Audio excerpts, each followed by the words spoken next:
Hello, this is Raghav's Take. I got 3 chilling videos of top American politicians within 30 minutes of waking up. Now, isn't that the new normal every morning after Donald J. Trump has had a full day on Truth Social while you were asleep in India? You're assaulted by a string of astonishing political clips, even as you are rubbing your eyes first from sleep and then from disbelief.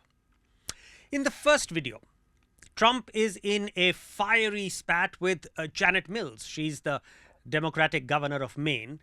And this spat is being watched by dozens of governors from the United States of America. Trump wants Mills to ban transgender athletes from participating in women's games. Mills very stoutly resists. Trump then, in his trademark menacing tone, though it's somewhat liberal, although I did very well there, your population doesn't want men playing in women's sports. So you better comply, because otherwise you're not getting any federal funding. See you in court. Every state, good, I'll see you in court. I look forward to that. That should be a real easy one. And enjoy your life after governor, because I don't think you'll be in elected politics. that was a bullying threat to end the conversation. Then the second video, J.B. Pritzker. Now, he's the Democratic governor of Illinois, and he's addressing the House. If you think I'm overreacting and sounding the alarm too soon, consider this. It took the Nazis 1 month, 3 weeks, 2 days, 8 hours, and 40 minutes to dismantle a constitutional republic. Without raising his voice, using deadly, precise statistics, Pritzker proved how robust institutions can be ripped apart like paper by an evil regime. And then there was the third Instagram forward for me that morning. This one was most shocking. It was alluding to a podcast that J.D. Vance had done in 2021. Vance sounding deeply earnest. And when the courts, because you will get taken to court, and then when the courts stop you, stand before the country like Andrew Jackson did and say the Chief Justice has made his ruling, now let him enforce it. I jumped out of my skin. Had the Vice President of the United States made a case to openly defy the Supreme Court's ruling? I was so intrigued by this third forward that I dug into the legacy of Andrew Jackson. Now, he was POTUS, that is, President of the United States, in 1832. I won't get into distracting minutiae, but let me say he was an anti-Native American leader who he supported the conqueror's claims on native lands. But in a case called Worcester versus Georgia, SCOTUS, that's the Supreme Court of the United States, led by Chief Justice John Marshall, ruled in favor of the Cherokee Nation, asserting that Georgia could not impose state laws on natives. President Andrew Jackson is understood to have said in rage, "John Marshall has made his decision, now let him enforce it." While there is no conclusive evidence to prove he used those exact words, the implication was clear. If the president decided not to follow the court's order, there was no military or mechanism under the court's command which could compel the president to obey. Effectively, the US Supreme Court was seen as a toothless institution before the all-powerful POTUS. Now, in that instance, while Andrew Jackson simply ignored the judgment, his successor used a previous law to evict the Cherokee Nation in 1838. And it's a very tragic event in which thousands of native Cherokees died, and it's called the Trail of Tears. So was Andrew Jackson the only POTUS to vocally renege on a court order? No. There was President Eisenhower, who rejected an order to desegregate. Now, desegregation means allowing white and colored students to share the same space and resources at a public school. He defended his defiance, saying, "You cannot change people's hearts by laws." But eventually, President Eisenhower gave in and sent federal troops to enforce desegregation at Little Rock Central High School in 1957.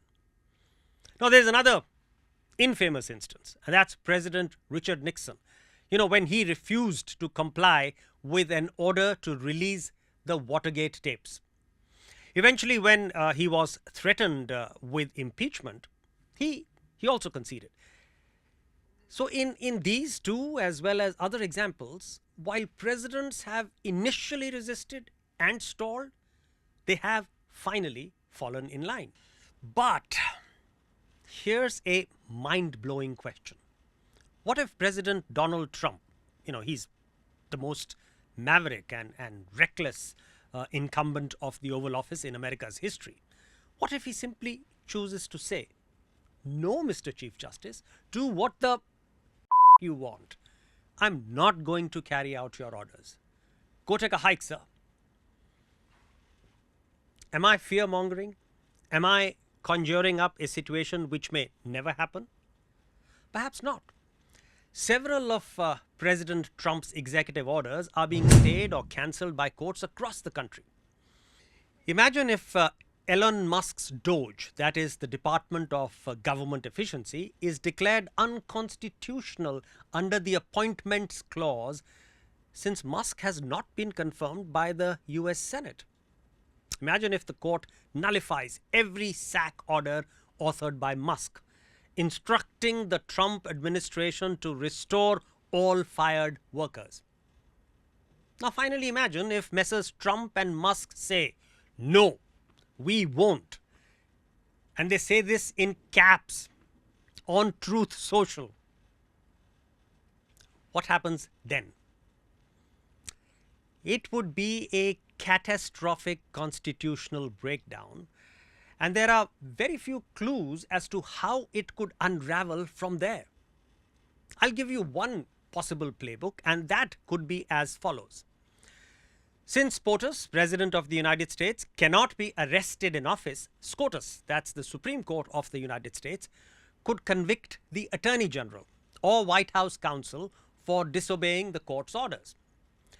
Now, theoretically, POTUS could issue an instant pardon to his convicted officers. And if the court reiterates its punishment, Trump could issue one pardon after another to thwart the court.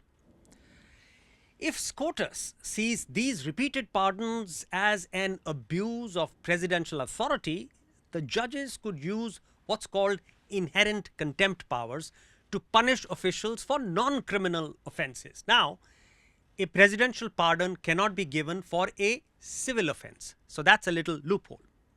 There's also a helpful crevice in American laws. The president can only pardon a federal crime, but he cannot hold up a prosecution launched by any state. So conceivably, then, strong democratic states like New York and California, they could criminally charge federal officials, coercing them to comply or face their wrath. So even with extremely wide powers, Trump would be helpless to stop that. Finally, there's an utterly frightening denouement where SCOTUS uses the 14th Amendment to disqualify Trump from office on grounds of inciting an insurrection against the Constitution. Alternately, Trump could order the military to enforce his orders and pardons.